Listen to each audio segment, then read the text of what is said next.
the sea, under the sea. Darling, it's better down where it's wetter. Take it from me. Up on the shore, they work all day. Out in the sun, they slave away. And I don't remember the weird lyrics here. Anyway, welcome back to StillerBros the Movies, everybody. Today, in case you couldn't tell, we are seeing one of the most iconic movies that Disney ever made from 1989, The Little Mermaid. Now, obviously, this movie has had quite a bit of stuff going for it.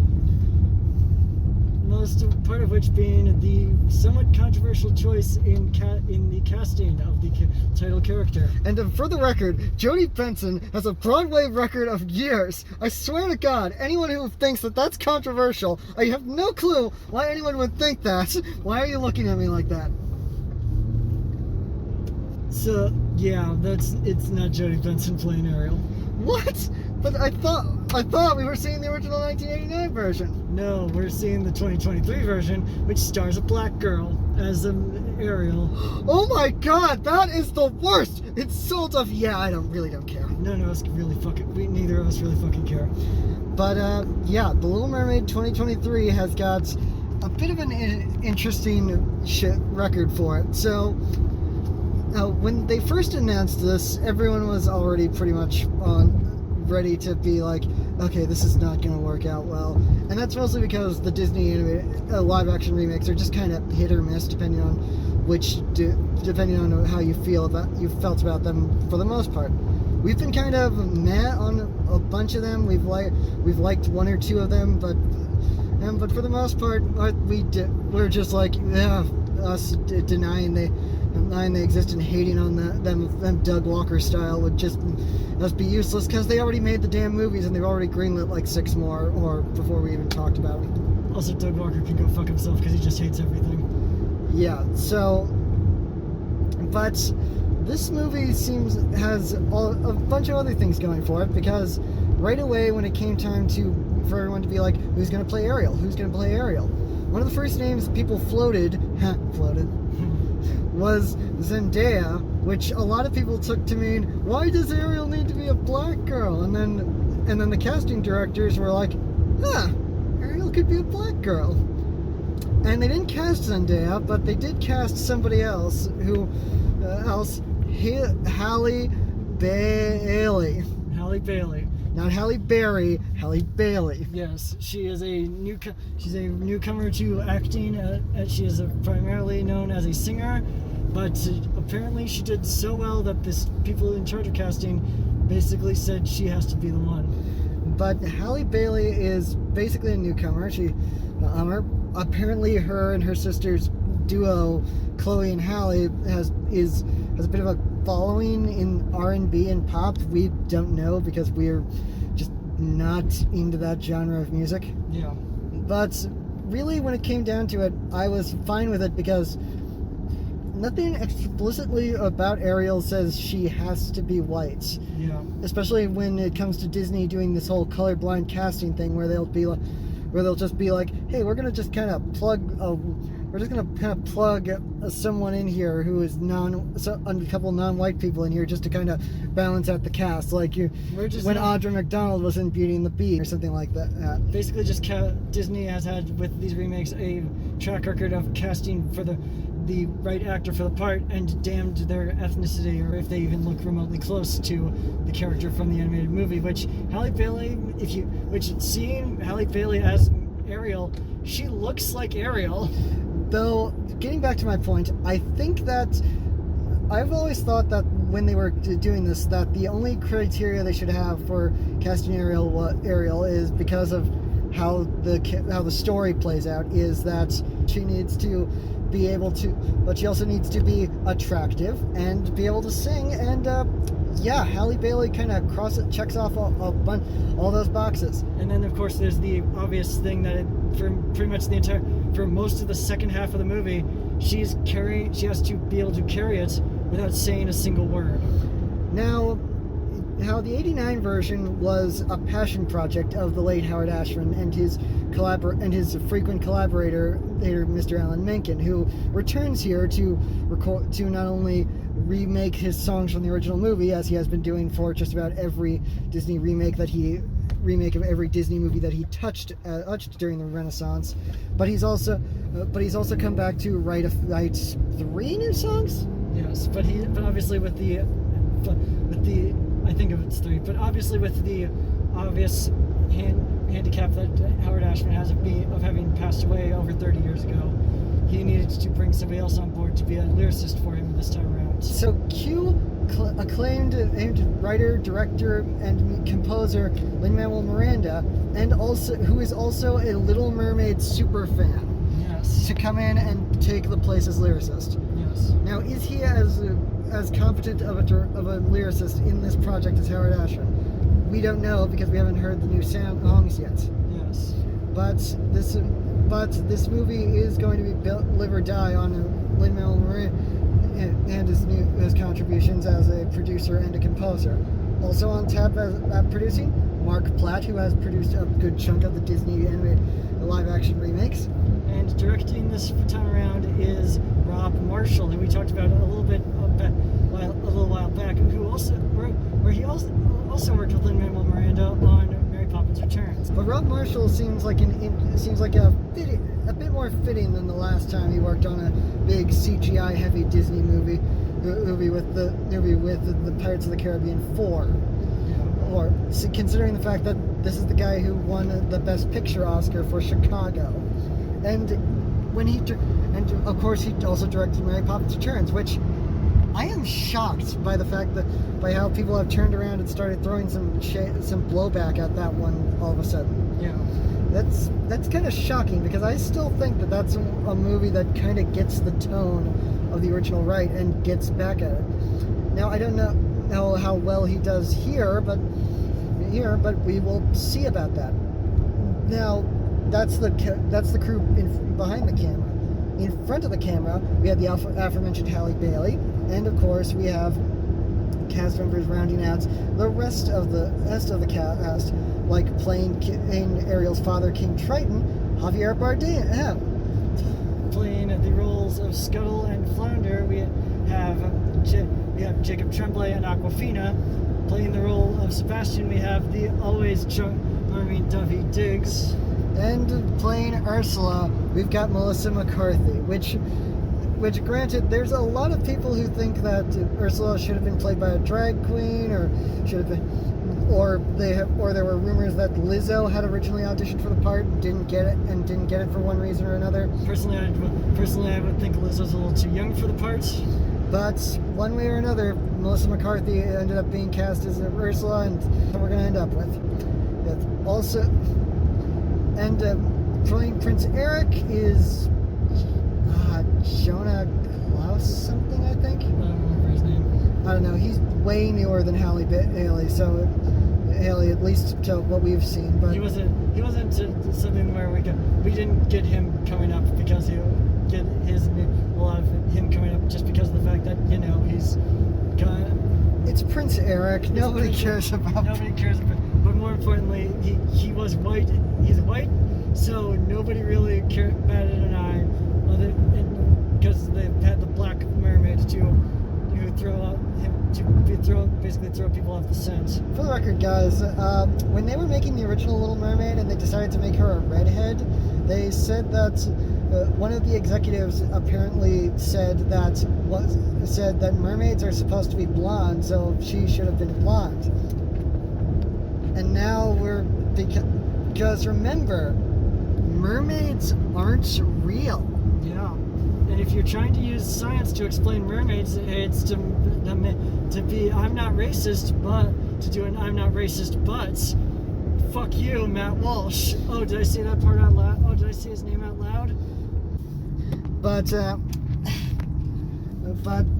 yeah, I think we focused a little too much on this controversy, but it needs to be said that this is that other than that little thing, it's just like this is probably going to be like most of the other Disney live action remakes, where it's like, let's just remake the original in all the same beats, the iconic songs, all that kind of stuff.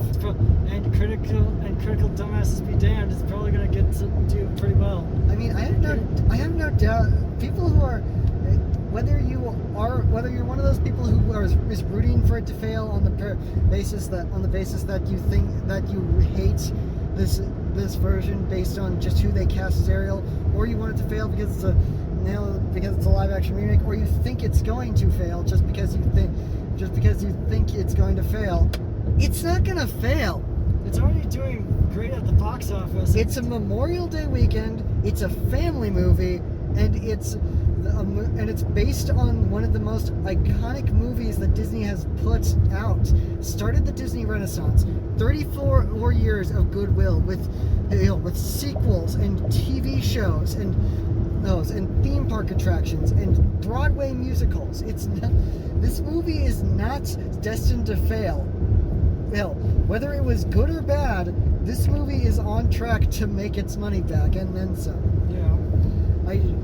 Whether or not it's going to get a sequel, up in the air. There have been a lot of Disney these live action remakes that have promised sequel, that have basically been like, after the success their sequels promised, we're still waiting on a Jungle Book sequel and an Aladdin sequel and a Beauty and the Beast sequel, but none of them have come to pass. And now we've got this one, which they are also teasing the idea of a sequel by saying, hey, if we do a sequel, it's not going to be a remake of the direct-to-DVD movie. It's going to be something else. But it's just but for right now, it's just the one movie. Whether or not it gets a sequel, I don't know. But for right now, it's just the one movie. It seems like it's going to be it seems interesting. If it's anything like the live action Lion-King, it'll be like, okay, that was fine. And if it's anything like Beauty and the Beast, it's like, okay, that's also fine. I think Cinderella is Cinderella's not a high mark to clear for these things, but we liked Aladdin fine. Peter Pan and Wendy was pretty good. Pinocchio was awful. Pinocchio was absolutely awful. Awful. Mulan was pretty meh. Yeah. But yeah, that's pretty much our opinion on most of these. At least the ones that at least come out of theatrical are pretty good, are at least worth going to the theater. Yeah, for at least the ones. Like, not really. I think we'll get more into this when we get out of there and explain kind of what's going on. But one of my biggest problems with the live action stuff is energy, and I think that's a lot of what people do. It's like I saw a clip from Under the Sea, and it kind of reminded me of when we saw Prince Ali, the clip of Prince Ali from Aladdin. It's like it's hard to play that cartoony energy from the original over the top of more realistically physically driven world. Yes, we have. Yes, as well as the fact that there's also just, again, like we brought up with Fast X, this was shot in COVID times, so we still have a lot of those. So there's a possibility we could end up with a lot of those COVID tricks that we've been seeing in the last couple of years of movies, where you just have big crowds, but not big crowds, and a lot of people maybe not getting as close as they normally would, and you just have the back of your mind, you just have that subtle understanding that just off camera everybody's wearing a mask. But I don't know. This seems fine. I know that a lot of people were not liking it for one reason or another, and not just the ones who are inclined to dislike it on whatever principle they pretend to have. But I don't know. I think it looks fine.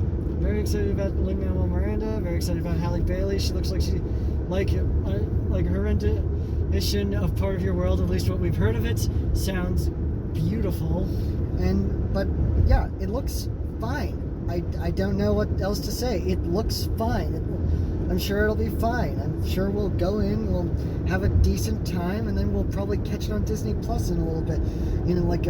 At least one more, and we'll probably catch it at least one more time on Disney Plus when it comes out. Yeah, we got in a couple months when it's on Disney, if it drops on Disney Plus, we can be like, oh, I remember liking that movie. We'll see it. I'll watch it. But that's us, our preconceptions. For all we know, we could probably hate it, even though we don't really hate a lot of stuff. Yeah. So right now, I think we'll just go in, see how it feels, and then we'll come out and talk about it. So, see you after the jump. It was fun. It was pretty fun. I think I might have enjoyed that a little more than you, because I really liked that. well, the thing is, I kind of saw it from the perspective of, okay, how does this... I didn't want to measure it up to the original, especially since we forgot to watch the original before we did this. Yeah. But I think for one of the things that hit me was, for every plot hole they tried to close, it felt like they opened up a new one. Yeah. Like they tried to close the plot hole of why doesn't Ariel just write down for Eric, why don't Eric, hey, I saved your life, kiss me and we can live happily ever after. But they kind of forgot to credibly write that out when Flounder and Sebastian are both there. Yeah. There. They forgot that at one point they wrote a scene where Scuttle is underwater for longer than a bird should be able to breathe underwater. Yeah, but one thing that really got me was that, like, the first 20 minutes, there's a lot of stuff that is very word for word similar to scenes from the original movie. Yeah, there's a lot. Like, other than a few adjustments to dialogue, Ursula's introduction scene is almost beat word for word exactly the same as from the original movie. And there's some stuff to like in there. Like, the cinematography is fine. The actors are giving it their all, even though it's, at some points it's kind of ridiculous to see Javier Bardem trying to act all tough and serious when he's just constantly moving his arms back and forth for the swimming. Yeah. And David Diggs is fun, and Awkwafina are both funny in spots, even when sometimes David Diggs kind of doesn't emote to a certain degree for the performance, and just is like, okay, I gotta keep this accent. It's a cartoon. He's very much trying to make sure that he maintains the accent more than he's probably trying to emote in some places. Halle Bailey is freaking amazing in this. She can sing like Ariel. Ariel, she surprisingly, for someone who has never really acted before, is able to pull off the second half where Ariel is basically doing mime very well. And part of that is she is very likable, just very pleasing on the eyes and very easy to connect with on an emotional level. But she has to do a lot of the emoting without saying a word, which is difficult.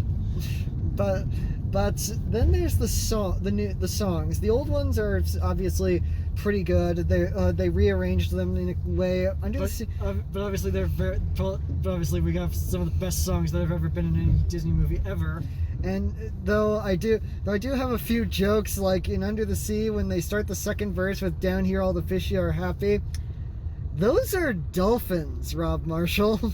Yeah. Do you know what dolphins are? And then there's the new songs, which once you start hearing one, you immediately are like, that's a Lin-Manuel Miranda melody. You can recognize it almost right away. And I love Prince Eric's song. It's such a good song, and he is such a good singer. Even though it kind of left my brain a little quicker than I would hope, I still loved it in the moment, and I think it's my favorite of the new songs. Yeah. The second, and then the other song that Ariel gets after she comes up to the surface, that's also a nice one. It kind of gives Ariel an inner monologue, and it's basically there to replace La Poisson. But again, it leaves your mind too early, and that's kind of the problem with the Lin-Manuel Miranda songs, is that Lin-Manuel Miranda is many things, all of them wonderful, but he's not Howard Ashman. Yeah, it's not, and I don't entirely blame Lin, because I don't even know where it's coming from how these songs just kind of leave your head quick. I love the songs I love the two of these songs in the moment, but then a few minutes later it's like, oh, I wanted to remember that song. Then there's the third one. I don't know if this was a studio note or something, but Lin, I love you, man, but maybe this one was one project where you didn't need to put a rap in there. It was just a weird, goofy thing that kind of added a little bit of extra It just added a little silly song to the rotation. I mean, that one was probably the one that stuck in your head a lot more easily. Yeah, but it also came right out of nowhere because it obviously fits in with none of the other songs. No, it probably was more a studio note of little kid. Well, this is going on for a while where little kids probably are going to want something, where you're going to have to grab the little kid's attention somewhere. So let's put a little wacky something in there. And also, it's Lin-Manuel Miranda, so people are going to expect a rap somewhere in there. But yeah, once again, it's like I usually. Lin, I love you, man. I love Hamilton. I love In the Heights. I love most of your rap songs, but this one just kind of felt like you were kind of forced into it. Yeah. And I don't blame. And once again, I don't blame Lin-Manuel Miranda for any of the faults I might find in this movie because obviously he's a huge fan of The Little Mermaid. His Instagram post about the story of how he called in sick, of how he faked sick on the day the VHS came out, just so that he could sneak off to the corner store and buy it, because he couldn't wait a whole day of school to see The Little Mermaid out on demand, and he still has the VHS, which we also still have our copy of the original Little Mermaid VHS. Yes, the infamous one. Yes, but that story is very similar to us with the original Toy Story when we were 2 years old, so we obviously find that quite charming and endearing. Where he went to the Little Mermaid 3 times in theater. Well, it was in the theaters when he was 10 years old. We went to see the original Toy Story 7 times in theaters when we were 2 years old. Now, is this our way of saying, "Hey, Pete Docter, can you hire us to write Toy Story 5?" No. Partially because like we said earlier, while there's a writer's strike going on, it feels so scummy to be advertising our services as writers. But on the other hand, when the writer's strike is over, Pete, come on, we know you're off social media now, but you can call us. But now that digression's over, I think this movie is mostly, like I said, I think it's mostly fine. I don't think it's definitely not as bad as Pinocchio. No. Pinocchio was a low bar to clear, and thank God they cleared it. There's no jokes where Ariel's like, "What's this? Horse crap?" And it's kind of on par with Beauty and the Beast.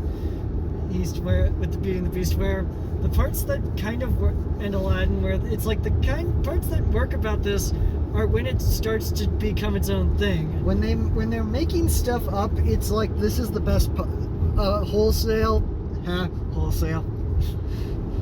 It seems like they're in their elements. It seems like this is the best part. But then when they remember, oh crap, we gotta make The Little Mermaid.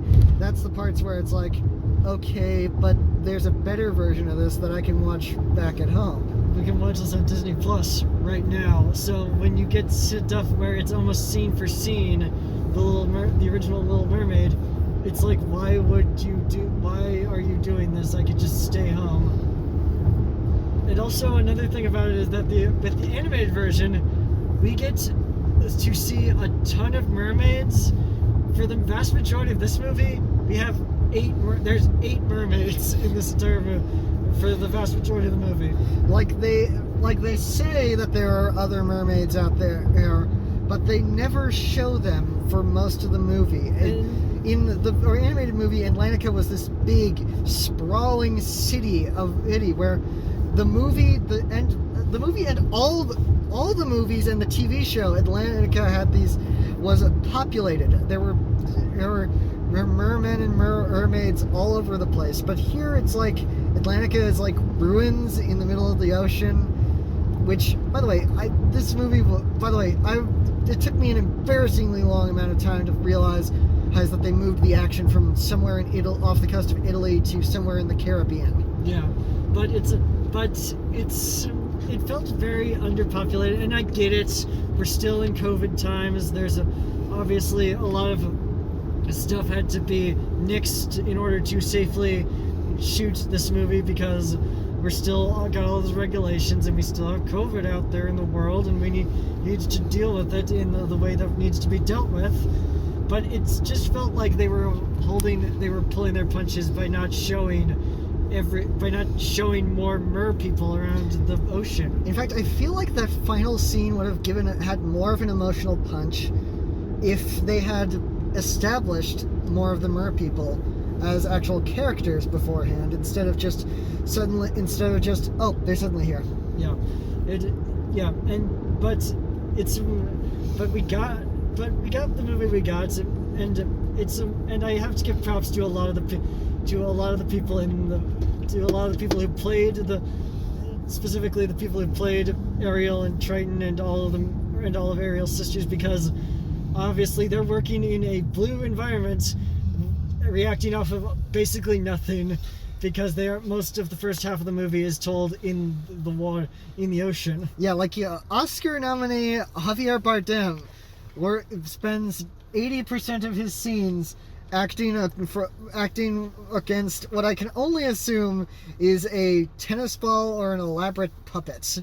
Yeah, you gotta give them credit just for the fact that they are in an environment that they have to imagine interacting with stuff that they cannot actually see. They know inherently they are in a ridiculous point. They're doing something ridiculous, but they still play it. But they still play it well enough. They're still able to sell it.